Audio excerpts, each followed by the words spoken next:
Сәуір айының соңында жүргізуші куәлігі арнайы халыққа қызмет көрсету орталығында берілетін болады.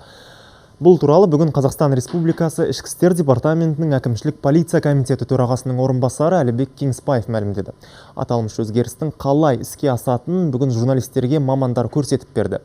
Тілшіміз Эльвира Тағайқызының материалы.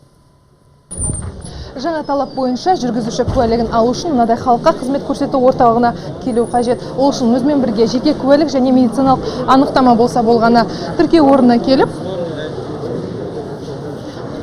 арнайы талон беріледі. Ол талонды алып залға енесіз.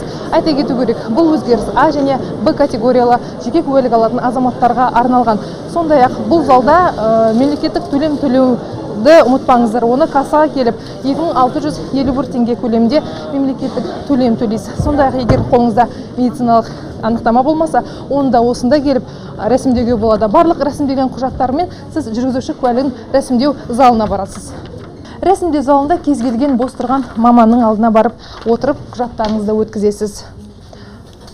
Одан кейін арнайы фотосуретке түсесіз. Жүргізуші куәлігіңіз үшін қолтаңбаны да осы жерге қоюға болады. Оған дейін маман барлық құжатты дайындап қояды. Оны алып, емтихан тапсыратын залға кіресіз. Барлық құжаттарды дәл солай инспекторға өткізесіз және өзі көрсеткен орынға жайғасасыз. Емтихан ережесі бойынша 40 сұрақ беріледі. Оны сіз 40 минут ішінде жауап беруіңіз керек.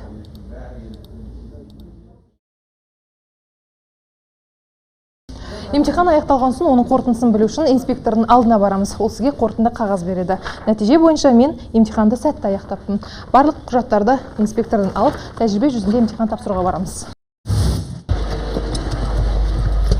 Тәжірибелік емтиханға 20 минут уақыт беріледі. Бұл уақыт аралығында жүргізуші нұсқаушымен бірге алаңды толық аралап, тиісті жаттығуларды орындап шығуы тиіс. Көріп тұрғандарыңыздай, көліктің іші толық автоматтандырылған. Мұнда барлық ереженің дұрыс орындалмау мына құрылғы анықтайтын болады.